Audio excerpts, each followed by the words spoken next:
Hi everyone, Adam Beck here, Managing Director of Digital Planning Advisory, Neon Urban. Welcome back to Digital in Place, your channel for news and views on all things digital that are shaping public places, spaces and infrastructure. Today we're unpacking the National AI Plan, the government's new plan on AI 2025. It's titled A Significant Policy Signal for Every Urban Planner, Designer, Engineer and Policymaker in the country that's involved in city shaping from my perspective. Importantly, today we'll explore what it might mean for the future of planning practice. So let's get into it, but let's start with some fundamentals. So firstly, what is the National AI Plan? So the National AI Plan is a federal government initiative. It's a new whole of economy roadmap to ensure the country captures opportunities, spreads benefits, and keeps people safe as AI accelerates across industry and government. On page 9 of the plan, the summary diagram shows three major pillars. One is capturing the opportunities of AI.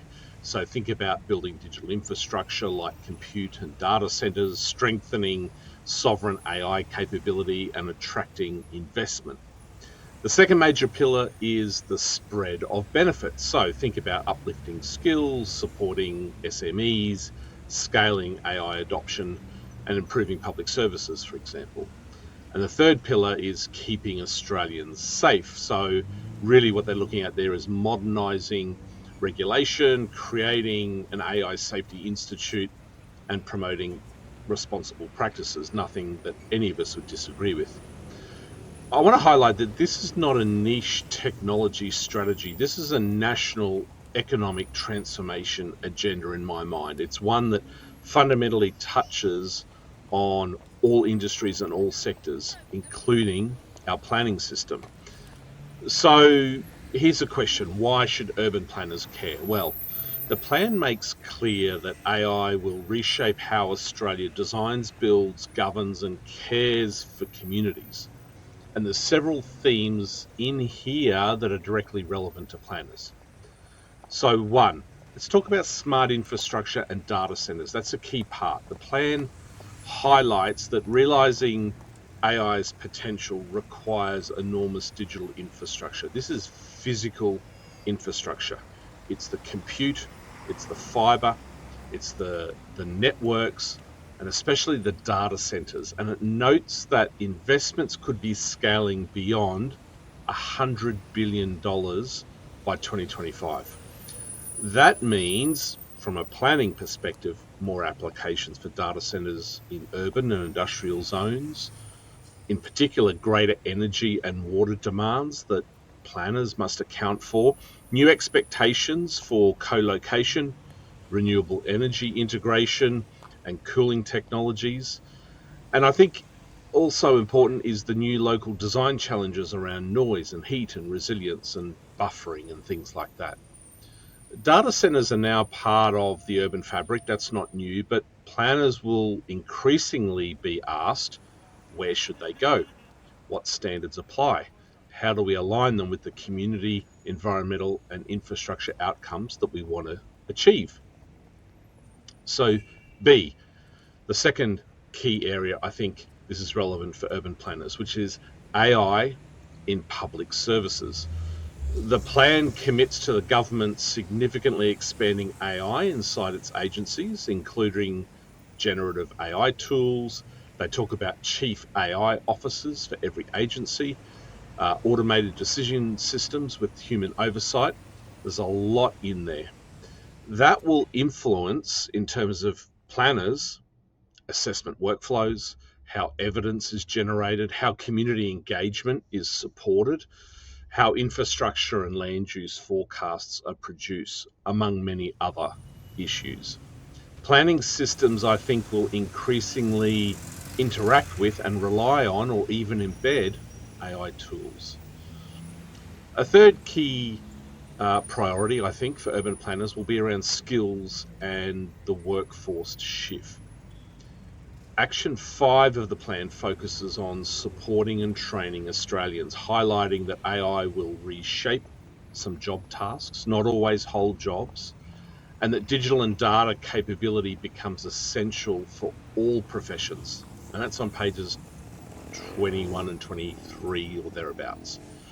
For planners, what does this mean? It means greater fluency and capability in AI-enabled analysis. Not that we all have to be experts. Having comfort with simulation and modeling and scenario tools, and of course understanding bias and what good transparency looks like and what good ethical data use looks like. And I think it also means working alongside more and more technologists, data scientists, and automation systems. This is real evolution of planning practice. We're on our way, but I think this really supercharges it. So here's a really good question. What did the Planning Institute of Australia say about this new plan? Well, the Planning Institute of Australia welcomed the National AI Plan and issued a strong message to the profession. In their words, and I quote, "The National AI Plan is a timely reminder that planners must be ready for rapid and far-reaching technological transformation. And planners need to strengthen our planning systems to keep pace with emerging digital tools." That comes directly from PIA's media release. PIA also emphasised the importance of embedding ethical decision-making, protecting community interests, and ensuring that AI supports, not replaces, professional planning judgment. Hear, hear.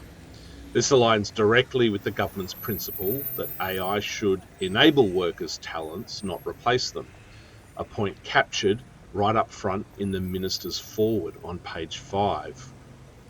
So, what could AI mean for the planning system?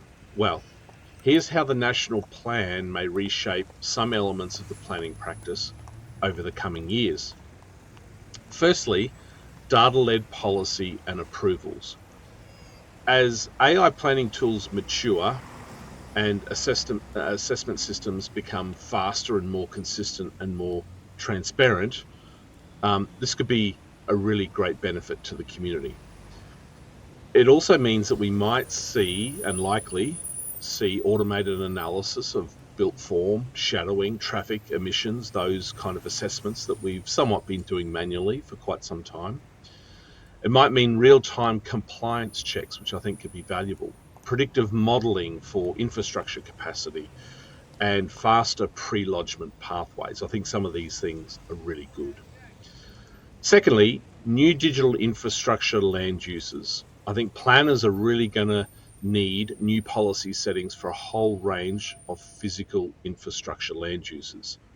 Data centres, subsea cable landing stations, edge computing facilities, high voltage interconnectors that tie into AI infrastructure based on the demand. This is telecommunications planning 2.0 in some way, an area of the planning profession that I personally think has not been shown enough love. But there's also community transparency frameworks that I think are going to be really important and planners need to take a lead on. The plan does emphasise responsible practices, which is good, transparency and risk mitigation. And in my mind, urban planners will be the frontline stewards for a lot of the work that's going to be required, such as explaining how AI influences decisions, how we're going to protect against algorithmic bias, ensuring Indigenous data sovereignty, and designing community consultation practices and processes that remain inclusive and not necessarily automated shortcuts. Another area that I think AI is going to really help change the planning profession and process is when it comes to digital twins and the integration of AI. The plan focuses on compute, data access, and sovereign AI models and how they'll possibly supercharge digital twin capability across cities. So expect the full digital twin capability, not just visualization. It'll be simulation, prediction, optimization of infrastructure, assessment of climate risks, testing development scenarios at scale. This becomes a critical planning tool, this digital twin capability. So let's kind of think now about what should planners do next, now that this plan is out there. I think there's 5 practical steps. One is AI literacy. We need to lift our AI literacy, whether it be the tools we're using, the risks that we're identifying, the capabilities that we need to develop, and the ethical frameworks around those. So all of those issues, our AI literacy needs to be enhanced. Secondly, another practical step, adopt data-informed decision-making. I know we say we do it, but we need to move beyond PDFs to analytics. Thirdly, and I think really importantly, the planning profession should champion transparency when it comes to AI. Our communities must trust digital decision systems, and indeed the private sector as well when it comes to development. So championing transparency is fundamentally and squarely in the court of the planning profession if we want to take it. Fourthly, prepare your organisation. Get governance in place, consider your workflows, make sure you've got a professional development program. Be AI ready. You don't need to be an AI expert, but prepare your organisation. Get AI ready. Get ready to engage around AI. And finally, in terms of next steps, I think we can engage the national reforms like we have been through PIA, doing that early and often. Planning systems will be reshaped over time by this agenda, so the earlier that the planning community can engage around these AI national reforms, the better. And hats off to PIA for being very proactive on this front. So probably my last note is that AI is no longer optional in planning. It's not a thing that's over there and that we don't need to tackle it. This national AI plan gives the signal that the shift is structural, it's accelerating, and planners have a core leadership role to play. I'm Adam Beck from Neon Urban. Thanks for watching this episode of Digital in Place. If there's anything in this update that was of interest, reach out to us at neonurban.com. We'd be happy to help. See you in the next one.